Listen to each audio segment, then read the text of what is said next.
नमस्कार दोस्तों। आज आपको मैं प्राइस एनालिसिस के बारे में सिखाऊंगा।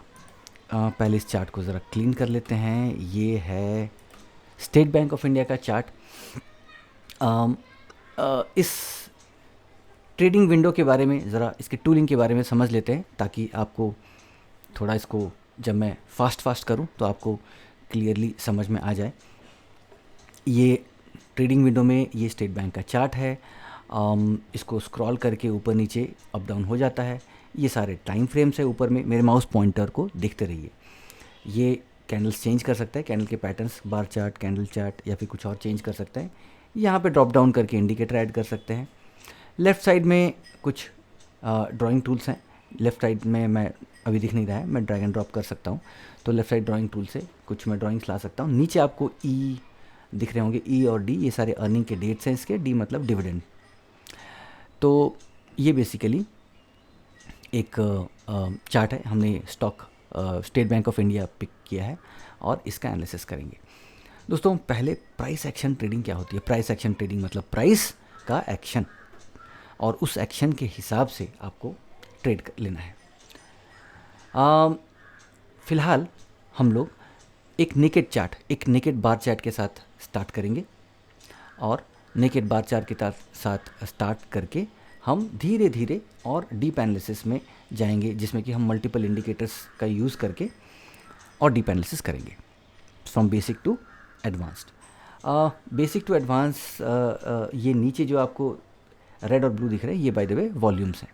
ठीक है, ये वॉल्यूम्स हो गए, ये इसके अर्निंग डेट्स हो गए, और ये इसका कैंडल मतलब प्राइस चार्ट।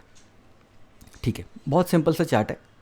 इसमें कुछ ज़्यादा इंडिकेटर्स ऐड नहीं किए, हम स्लोली ऐड करेंगे ताकि आपको समझ में आए। अब सबसे पहले क्या करना होता है? सबसे पहले आपको एक ट्रेंड को एनालाइज करना होता है।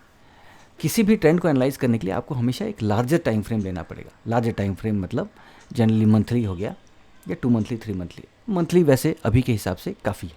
ये 1999 से लेके 2024 तक का ये इसका एक ट्रेंड है। ये कोविड के दौरान का एक डिप है, पैनिक डिप, और यहाँ से ये इट नेवर लुक बैक, और ये ऊपर की ओर जाते गया। ठीक है, अब हम 2 टाइम फ्रेम के एनालिसिस कर सकते हैं। जो 2022 का टाइम था, आपको पता होगा मार्केट उस समय काफ़ी स्टैग्नेंट था, या फिर ये 2024 का टाइम, जिसमें कि मार्केट काफ़ी कंफ्यूज्ड है और फ्लक्चुएट हो रहा है। तो हम एक काम करते हैं, क्योंकि करंट सिनेरियो में बातचीत हो रही है, तो हम 2024 का सिनेरियो एनालाइज करेंगे। अब हम हायर टाइम फ्रेम में तो ये देख लिए कि भाई ये ना ऊपर जा रहा है ना नीचे आ रहा है, काफ़ी दिन से फ्लक्चुएट कर रहा है। कितने महीने से फ्लक्चुएट कर रहा है ये ऑलमोस्ट आपका देख लीजिए। तो या तो आप ये वाला रेड कैंडल मान लीजिए जून के महीने से, आप नीचे देखते जाएंगे ना, नीचे टाइम महीना दिखता है, या जो भी टाइम है। अभी तो मंथली टाइम फ्रेम है तो मंथ दिखेगा हम, और अगर लो टाइम फ्रेम में जाएंगे तो फिर डेट्स और आवर्स भी दिखेंगे। ठीक है, तो अगर आप ये रेड पकड़ें या फिर अगर इसको पकड़े, तो जनरली मई, जून, मार्च उसी लेवल के आसपास बैठा हुआ है। मतलब जो हमारा फाइनेंशियल ईयर का स्टार्टिंग है 2024 का, उसी के लेवल के आसपास ये वापस आ गया है और बैठा हुआ है। ठीक है जी, तो ये अगर आप देखेंगे मार्च या अप्रैल का स्टार्टिंग ऑलमोस्ट उसी के बराबर, वैसे डिप हुआ और ऊपर चला गया। बात करेंगे उसके बारे में। चलिए, तो ये एक लार्जर टाइम फ्रेम में ट्रेंड एनालिसिस तो हमने कर लिया, जिसके हिसाब से पता ये चला कि ये अभी इट्स गोइंग नोवेयर, कहीं नहीं जा रहा है, ये यहीं पे घूम रहा है इस साल।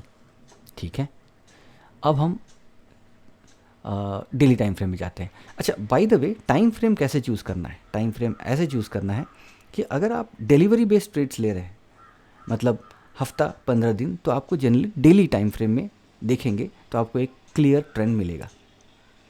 अगर आप एक स्विंग ट्रेडिंग कर रहे हैं, मतलब 1 दिन, 2 दिन, 5 दिन, तो आप आवरली टाइम फ्रेम देखेंगे तो आपको एक अच्छा खासा एक व्यू मिल जाएगा।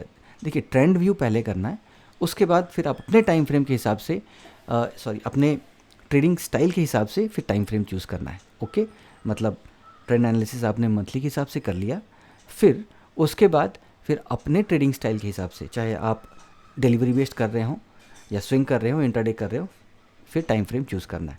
डिलीवरी बेस के लिए डेली, वीकली, स्विंग ट्रेडिंग के लिए जनरली आवरली प्रेफर किया जाता है। और इंट्राडे के लिए 5 मिनट और 15 मिनट, ये जनरली स्टैंडर्ड टाइम फ्रेम्स हैं जिनको कि सक्सेसफुल ट्रेडर्स यूज़ करते हैं और वहाँ से एक हाई प्रोबेबिलिटी ट्रेड डिराइव करते हैं। ओके, तो अब हम मंथली के बाद ज़रा डेली टाइम फ्रेम में इसको सेट कर लेते हैं। पहले फरवरी मार्च से लेके अब तक का हम स्क्रीन पे इसको सेट कर लिए ताकि देखने में और एनालिसिस करने में इजी हो। देखिए जो बड़ा कैंडल है, ये बड़ा कैंडल में किसी उस दिन का कुछ न्यूज़ होगा, या फिर ये अगर मैं गलत नहीं हूँ तो शायद ये इलेक्शन डे था 4 जून। आपको तो याद ही होगा इस बार का इलेक्शन डे, तो ये इलेक्शन डे था शायद, करेक्ट है। तो ये इसको छोड़ देते हैं। क्यों इसको छोड़ देते हैं? क्योंकि इसको छोड़ने के अगर आप सिर्फ ये 2-3 दिन छोड़ दें, अगर आप इसको एज्यूम करें कि ये इनविजिबल कैंडल है, तब आपको एक ट्रेंड दिखेगा यहाँ पे, और आपको क्लियर एक चैनल दिखेगा यहाँ पे। नहीं दिख रहा है? चलिए जी, मैं आपके लिए वो ड्रॉ करके दिखाता हूँ। पहले आपको एक ट्रेंड दिखाता हूँ। ये आपको ट्रेंड दिख रहा है? देखिए ट्रेंड का जो लाइन होता है अप्रोक्सीमेट लाइन है, एकदम क्लियर परफेक्ट लाइन ड्रॉ नहीं हो पाता है। ये एक अप्रोक्सीमेट होता है और उसके हिसाब से और इंडिकेटर्स देखते हुए और प्राइस एक्शन देखते हुए और बार चार्ट्स या बेसिकली कैंडल्स देखते हुए एक डिसीजन लेना होता है। तो ये एक अप्रोक्सीमेट ग्रोइंग ट्रेंड है। आप या तो इसको एक ट्रेंड लाइन से दर्शा लें, या तो फिर एक चैनल, एक नीचे ड्रॉ कर लूँ, ऊपर ड्रॉ कर लूँ, दो तरीके से, किसी भी तरीके से कर सकते हैं। चलिए जी, ये तो एक ग्रोइंग ट्रेंड, मतलब यहाँ से लेके आपका अप्रैल से लेके यहाँ तक का, जब तक ये ब्रेक नहीं किया, इसको एग्जैक्टली ब्रेक किया है बाय द वे इसने जुलाई 23 जुलाई तक का। तो अप्रैल से लेके 23 जुलाई तक का ये जो ट्रेंड है, इसको जो एक बार ब्रेक किया, फिर ये बार बार ऊपर जाके भी ब्रेक किया और उसके बाद से ऊपर नहीं आया है। ये देखिए, इसकी बात कर रहा हूँ मैं। आपको नहीं समझ में आ रहा है तो ज़रा मैं इसको ऐसे ड्रॉ कर लेता हूँ, अब शायद आपको क्लियर हो रहा होगा। तो ये तो है स्टेट बैंक का एक ट्रेंड एनालिसिस। अब इसमें डिसीजंस कैसे लें? देखिए, आपको हायर टाइम फ्रेम से आपको एक ट्रेंड समझ में आ गया कि ये ग्रोइंग ट्रेंड है। ग्रोइंग ट्रेंड मतलब आपको बाय करना है। जब आपको बाय करना है, चाहे आप इक्विटी में करें, डेरिवेटिव्स में करें, मतलब एफएनओ में करें, कहीं भी करें, आपको बाय करना है। मतलब आपको कॉल साइड जाना है, पुट शॉर्ट करना है, कुछ भी करना है, या इक्विटीज़ बाय करनी है, या बैंकिंग ईटीएफ कुछ बाय करना है, म्यूचुअल फंड कुछ बाय करना है, जो भी आपको एक ग्रोइंग ट्रेंड समझ में आ गया। हालांकि म्यूचुअल फंड, माय बैड, वो कॉन्सेप्ट यहाँ पे फिर बैठेगा नहीं। हम इक्विटी के बारे में बात कर रहे हैं तो इक्विटी के बारे में बात करते हैं। तो अब आपको ट्रेंड समझ में आ गया, ट्रेंड समझ में आया कि ट्रेंड ग्रोइंग है, आपको एक क्लियर कट लाइन दिख रही है, लाइन ब्रेक हुआ तो आपको सेल करना है। लेकिन सवाल ये उठता है कि आपको ये 4 जून का तो छोड़ दीजिए, 4 जून के बाद का देखिए कि अगर आपको यहाँ से लेके, जो आपको अप्रैल से लेके 4 जून के पहले, मतलब जून 31 मई या फिर 1 जून के आसपास का अगर आपको ट्रेंड समझ में आ गया, ये फ्लक्चुएशन के बाद नीचे गिरा, ऑब्वियसली ठीक है, 2 दिन में ही ऊपर आ गया। 2 दिन में हालांकि इसने अपना ट्रेंड लाइन ब्रेक किया, मतलब ऊपर में क्लोज हुआ। जब ऊपर में क्लोज हुआ तो क्लियर कट आपके पास एक पॉजिटिव साइड का ट्रेंड आ जाता है, मतलब पॉजिटिव सेंटीमेंट आ जाता है कि आपको इसके बाद बाय करना है। अब आप कहेंगे कि भाई इसके बाद ये डिप भी गया, ठीक है डिप गया, लेकिन ये आवरली टाइम फ्रेम है, सॉरी ये डेली टाइम फ्रेम है। डेली टाइम फ्रेम मतलब आपको होल्ड करना है 15-20 दिन। तो यह जब 15-20 दिन में ये वापस ऊपर आ गया है, आपके बाइंग रेंज से ये ऊपर गया है, तो आपको प्रॉफिट होगा।